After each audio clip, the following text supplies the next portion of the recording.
You're not waiting for them to change. You're waiting for a version of them that doesn't exist yet. Perhaps it's the person they were on your first date, full of charm and attentiveness, or the incredibly supportive partner they became during a personal crisis.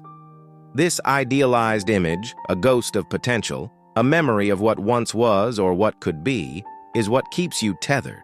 It's a powerful illusion, often more compelling than the present reality, because if you were only looking at who they are right now, their daily actions, their consistent behaviors, their present self, stripped of past glories or future promises, the answer would feel clearer. It would be undeniable, perhaps even painful, but clear. But it doesn't. Instead, you hold on to moments. The times they were kind, like that one evening they listened intently to your struggles, offering genuine comfort. The times they showed effort, like the surprise weekend trip they planned months ago, or the thoughtful gift they gave. These are just enough to make you feel like something is still there, a flicker of the person you believe they can be, a spark that promises a return to that ideal. So when they try again, even briefly, perhaps with a thoughtful text after days of silence, a sudden burst of affection, or a fleeting apology, you reset your hope and think, this is the version I knew was there. This is the real them, finally emerging.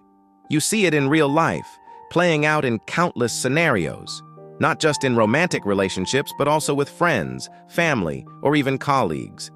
They promise to do better after a big argument, vowing to communicate more, be more present, or change a specific behavior. And for a short time, they do. They say the right things when things are about to fall apart, articulating exactly what you need to hear to stay, to give them another chance. They show effort. They might clean the house once, send flowers, make a grand gesture, or even attend a therapy session, but not consistently. The effort is sporadic, a temporary performance, rather than a fundamental shift.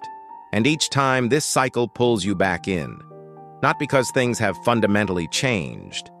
Not because the core issues have been resolved, but because it feels like they could. It's the tantalizing possibility, the what if, that hooks you, keeping you invested in a future that may never arrive. That's the pattern. You're not staying because things are stable. In fact, stability might even feel boring or less exciting, lacking the dramatic highs and lows that have become your emotional landscape. You're staying because they're inconsistent, because inconsistency creates hope.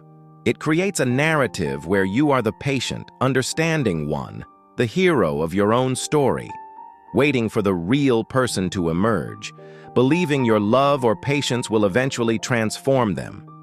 This narrative can be incredibly powerful, making it difficult to step outside of it. When someone is always the same, whether consistently good or consistently bad, it's easier to accept reality. If they were always distant, always unkind, always unreliable, you'd leave. If they were always loving, always supportive, always present, you'd be content and secure. But when they're sometimes incredibly good and sometimes incredibly distant, your mind focuses on the best version of them. The peak moments, the glimmers of hope, the rare acts of kindness, and starts treating that as the truth, dismissing the periods of neglect, absence, or unkindness as anomalies, temporary lapses, or even your own fault. This cognitive bias keeps you trapped in a cycle of anticipation and disappointment. Carl Jung once said, "Until you make the unconscious conscious, it will direct your life and you will call it fate." And this is precisely what that looks like in these relationships. You might feel destined to endure this, believing it's just how things are meant to be, that this is your lot in life, or that you are somehow responsible for their inconsistency. You attribute it to fate, rather than recognizing it as a pattern you are unconsciously perpetuating. You think you're waiting because you care deeply, because you love them, because you believe in the good within them. But often, you're holding on to potential, not consistency. You're in love with the idea of who they could be, or who they once were, rather than accepting and responding to who they consistently show themselves to be in the present moment. This distinction is crucial, yet often overlooked. If this feels familiar, if you found yourself in this loop, if these words resonate with your experience, there are more videos like this in the Relationships and Identity playlist, designed to help you navigate complex emotional landscapes. And if you want more perspective like this, subscribe to Daily Reset Lab for insights that challenge your assumptions, offer new frameworks for understanding, and help you see clearly the patterns that might be holding you back. There's another layer to this complex dynamic, a psychological trap that makes escape even harder. The more time and emotional effort you've invested, the harder it feels to leave. This is the sunk cost fallacy in action. You tell yourself, "I've already given so much. I can't just walk away now. All that effort would be wasted."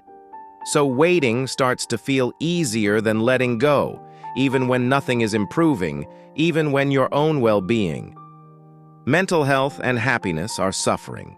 The weight of past investment convinces you that your only option is to endure, hoping for a return on an increasingly diminishing investment.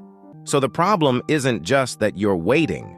The deeper, more insidious consequence is you stay attached to who they could be, instead of who they are. You live in a fantasy of future possibilities, a dream of a transformed partner, while the present reality slowly erodes your self-worth, your boundaries, and your happiness. And over time, that disconnect between your hopes and their actual, consistent actions keeps you stuck, unable to move forward, unable to find genuine fulfillment, and unable to build a truly healthy relationship.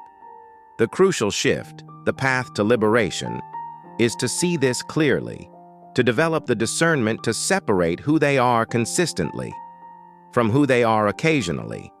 Because consistency shows you the truth. It's not about their words or their rare grand gestures or the fleeting moments of connection, but their steady, day-to-day behavior, their reliable actions, their predictable patterns over time.